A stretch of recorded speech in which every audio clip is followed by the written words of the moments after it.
캐나다가 독일의 타입 듀얼리시드를 차기 잠수함 사업의 우선 선택지로 밀어붙였다는 소식이 전해진 직후 한국 측의 대응은 예상보다 훨씬 강경했습니다. 한화오션은 해밀턴 지역 조선업계와 추진하던 협력 프로젝트를 사실상 중단했고, 캐나다 현지에서는 잠수함 한 건을 놓친 것이 아니라 조선 기술과 일자리 교육 인프라까지 한꺼번에 잃게 됐다는 비판이 터져 나왔습니다. 캐나다 정치권 일각에서는 정부가 도대체 얼마나 더 많은 해외 투자를 내쫓을 것이냐는 공개적인 분노까지 나왔습니다. 현지에서 가장 먼저 거론된 손실은 해밀턴과 온타리오 조선 산업이 기대했던 대규모 투자입니다. 일부에서는 알고 마스틸이 한국의 하도급 계약과 연계해 기대했던 3억 4천만 달러 규모의 기회까지 놓쳤다는 주장도 제기됐습니다. 이 수치가 실제 확정 손실인지 여부는 별도의 확인이 필요하지만 캐나다 내부에서 체감하는 충격이 얼마나 큰지는 분명합니다. 한국 기업이 단순히 잠수함을 판매하려 했던 것이 아니라 현지 공급망과 생산 기반까지 함께 묶은 제안을 내놓았기 때문입니다. 한화오션이 캐나다에서 준비한 계획은 단순한 홍보용 협약이 아니었습니다. 캐나다 잠수함 수주를 전제로 현지 조선소와 파트너십을 맺고 후속 군수 지원과 정비 인프라 인력 교육, 스마트 조선소 운영 체계를 포함한 장기 협력 청사진을 제시했습니다. 실제 잠수함을 태평양을 건너 캐나다까지 보내 성능과 운용 개념을 직접 보여주는 데에도 막대한 비용과 인력이 투입됐습니다. 수백억 원 규모의 현지 투자가 거론된 이유도 여기에 있습니다. 따라서 수주 가능성이 사라진 뒤 프로젝트를 중단한 것은 감정적인 보복이라기보다 계약 구조상 예정된 결과에 가깝습니다. 당초 계획대로라면 온타리오 조선소는 2026년부터 약 35m급 해군 훈련 및 채용 선박을 건조할 예정이었습니다. 한화오션은 설계 단계부터 참여해 용접 전기, 로보틱스, 해양 기계 분야의 전문 교육 프로그램을 지원하고 한국식 스마트 조선소 공정과 생산 노하우를 이전하는 방안을 검토했습니다. 이 계획이 실행됐다면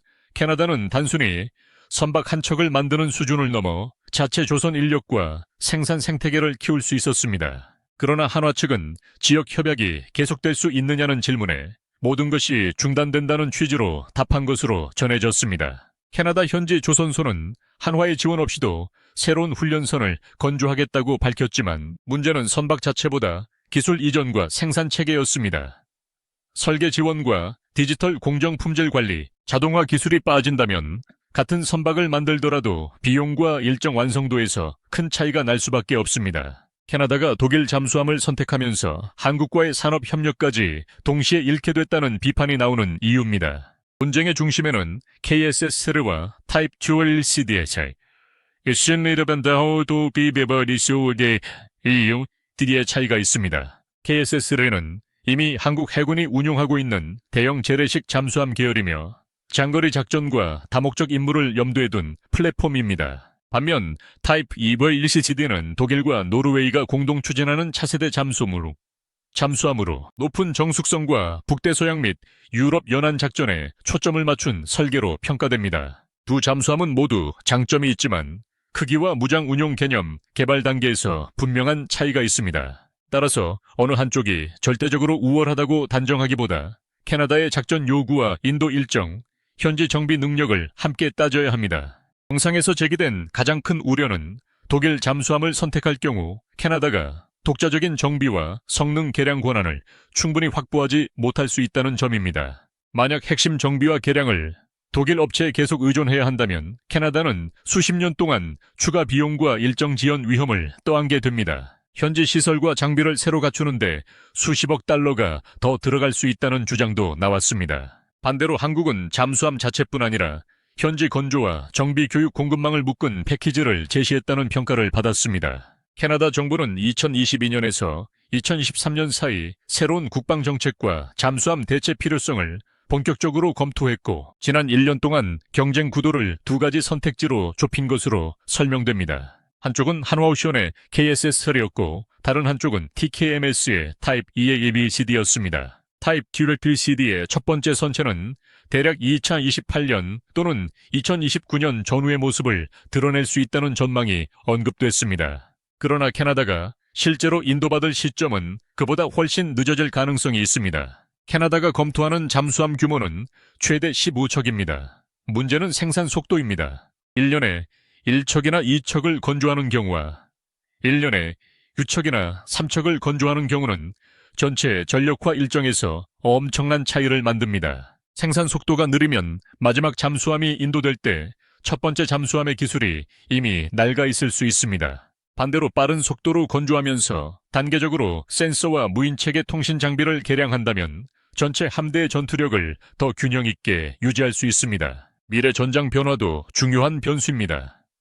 우크라이나 전쟁 이후 자율 시스템과 인공지능 로봇 기술은 매우 빠르게 발전했습니다. 앞으로의 잠수함은 단순히 어뢰를 발사하는 플랫폼이 아니라 무인 수중정과 무인 수상정을 운용하는 지휘 모함 역할까지 요구받을 수 있습니다. 이를 위해 더 큰 직경의 발사관과 충분한 전력 데이터 처리 능력, 개방형 소프트웨어 구조가 필요합니다. 지금 선택한 잠수함이 20년 뒤에도 새로운 무인 체계를 수용할 수 있는지가 핵심입니다. 미국산 재래식 잠수함이라는 선택지는 사실상 존재하지 않습니다. 미국은 약 1990년을 전후해 디젤 전기 잠수함 건조에서 손을 떼고 원자력 추진 잠수함 중심의 함대를 유지해 왔습니다. 오커스를 통한 원자력 잠수함 도입 가능성도 이론적으로는 거론될 수 있지만 미국의 중고 버지니아급이나 영국이 건조할 새로운 잠수함은 캐나다가 요구하는 시기에 맞춰 공급되기 어렵습니다. 캐나다 해군의 기존 빅토리아급은 오랜 운용과 반복된 정비 문제로 전력 유지에 큰 어려움을 겪고 있습니다. 영상에서는 2035년경 강제 퇴역 가능성까지 언급됐습니다. 더 큰 문제는 지금도 실제 작전과 승조원 훈련에 투입할 수 있는 시간이 충분하지 않다는 점입니다. 새 잠수함의 인도가 늦어지면 캐나다는 기존 전력을 유지하지도 못하고 새로운 전력을 제때 받지도 못하는 공백에 직면할 수 있습니다. 이 점에서 한화오션의 KSS 세례는 인도 능력이 강점으로 거론됐습니다. 한국은 재래식 잠수함을 비교적 큰 규모로 연속 생산해왔고 조선 산업 전체의 공급망과 생산 속도에서도 경쟁력을 갖추고 있습니다. 캐나다의 일부 전문가들은 한국 측이 독일보다 더 빠른 인도 일정을 제시할 수 있었다고 주장했습니다. 캐나다가 가장 시급하게 해결해야 할 전력 공백을 고려하면 가격만큼 일정이 중요한 이유입니다. 캐나다에서 문이 닫힌 직후 미국 시장이 새로운 기회로 거론된 것도 주목할 대목입니다. 미국은 자국 조선소의 생산 지연과 비용 상승 문제를 해결하기 위해 한국 조선업계의 전투함과 지원함 설계 및 정비 역량에 관심을 보여왔습니다. 영상에서는 미국이 한국으로부터 지원함 10수척을 직접 도입하는 방안까지 거론했다고 주장했습니다. 다만 이 내용은 공식 계약이 확정된 사안으로 보기 어렵기 때문에 가능성과 제한 수준을 구분해야 합니다. 또한 미국 함정 시장이 앞으로 30년 동안 1,600조 원 규모에 이를 수 있다는 수치도 등장했습니다. 이는 미국 해군의 신조함과 유지 보수, 공급망 재편을 모두 포함한 매우 넓은 추정치로 보이며 단일 계약 규모로 오해해서는 안 됩니다. 그럼에도 캐나다 사업에서 탈락한 한국 조선업계가 미국이라는 훨씬 큰 시장으로 시선을 돌릴 가능성은 충분합니다. 미국 역시 세계 최고 수준의 상선과 군함 건조 능력을 갖춘 한국을 공급망 안으로 끌어들이려는 전략적 필요가 있습니다. 현지 보도는 지난 8일을 전후해 한화오션이 연방 조달 경쟁에서 제외된 뒤 해밀턴 조선소와의 파트너십을 종료할 것이라고 전했습니다. 발표가 나온 지 불과 며칠 만에 협력 중단 소식이 이어지자 해밀턴 지역사회는 투자와 고용 계획이 사실상 잠수함 사업과 하나로 묶여 있었다는 현실을 뒤늦게 확인하게 됐습니다. 일부 캐나다 네티즌은 한국이 탈락에 불만을 품고 철수한 것이라고 비판했지만 수주를 전제로 한 상호 계약에서 핵심 사업이 사라지면 부속 투자도 재검토되는 것은 국제 방산 거래에서 드문 일이 아닙니다. 아무 조건 없이 기술과 자금을 제공하는 기업은 없기 때문입니다. 안보 측면에서는 북극과 태평양을 동시에 고려해야 한다는 지적도 나왔습니다.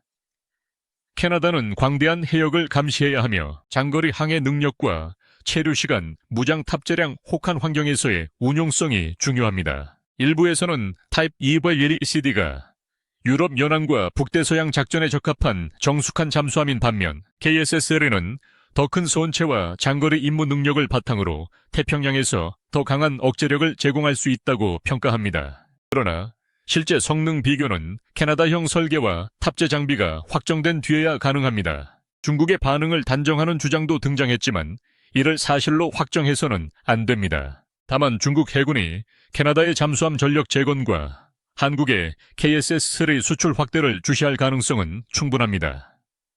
KSS-3 계열은 한국 해군의 수중 전력 강화와 연결된 플랫폼이며 장거리 정밀 타격 능력까지 거론되는 만큼 주변국이 관심을 가질 수밖에 없습니다. 캐나다의 선택은 단순한 상업 계약을 넘어 북극 항로와 태평양 안보, 유럽과의 방산 협력 방향을 동시에 보여주는 정치적 결정입니다. 가격 역시 지금 발표된 도입가만으로 판단할 수 없습니다. 잠수함 사업의 실제 비용은 선체 가격에 승조원 훈련 무장, 예비 부품, 부두시설, 정비창 시뮬레이터, 수십 년의 유지보수 비용을 모두 더해야 합니다. 초기 가격이 낮아 보여도 해외 업체의 정비와 개량을 계속 의존하면 총 수명 주기 비용은 크게 상승할 수 있습니다. 반대로 현지 생산 비율을 높이면 초기에 더 많은 돈이 들어가더라도 장기적으로는 일자리와 기술 축적 정비 자립이라는 이익을 얻을 수 있습니다. 캐나다가 독일과의 최종 협상에서 반드시 확인해야 할 부분도 바로 이 지점입니다. 결국 캐나다가 잃은 것은 잠수함 한 종류가 아닐 수 있습니다. 최대 11척의 잠수함 도입과 함께 따라올 수 있었던 현지조선 투자, 2026년부터 시작될 예정이던 35m급 훈련선, 건조, 전문 인력 교육, 스마트 조선소 기술 이전, 후속 정비 기반이 동시에 흔들렸습니다. 독일의 타이프 2 트릴리시디가 캐나다의 요구를 충족할 수 있는지는 앞으로 인도 일정과 비용 현지 산업 참여 조건에서 판단될 것입니다. 한국 입장에서도 캐나다 사업 탈락은 분명한 손실입니다. 그러나 준비된 생산 능력과 기술이 사라지는 것은 아닙니다. 오히려 캐나다에 제공하려던 인력과 설비 협력 패키지가 미국이나 다른 국가로 이동할 가능성이 커졌습니다. 캐나다가 지금은 독일을 선택했지만 몇 년 뒤 일정 지연과 추가 비용, 기술 의존 문제가 현실화된다면 오늘의 결정은 값비싼 후회로 돌아올 수 있습니다. 반대로 독일이 약속한 성능과 일정, 산업 협력을 모두 지킨다면 캐나다의 판단은 성공으로 평가받을 것입니다. 승부는 발표가 아니라 실제 첫 잠수함이 언제 인도되고 얼마의 비용으로 운용되며 캐나다가 얼마나 독자적으로 정비하고 개량할 수 있느냐에서 결정됩니다.